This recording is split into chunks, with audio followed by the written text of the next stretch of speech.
சொற்றுனை வேதியன் சோதிவானவன்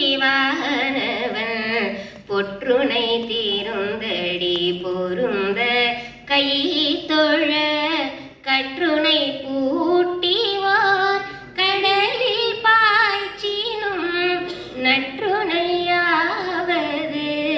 நமச்சிவாயவே. தனம் தரும் கல்வி தரும் ஒரு நாளும் தளர்வரியா மனம் தரும் தெய்வ வடிவம் தரும் நெஞ்சில் வஞ்சமில்லா ஈனம் தரும் நல்லன எல்லாம் தரும் அன்பர் என்பவர்க்கே கணம் தரும் பூங்குழலால் அபிராமி கடை கண்களே. உருவாய் அருவாய் உளதாய் இளதாய் மறுவாய் மலராய் மணி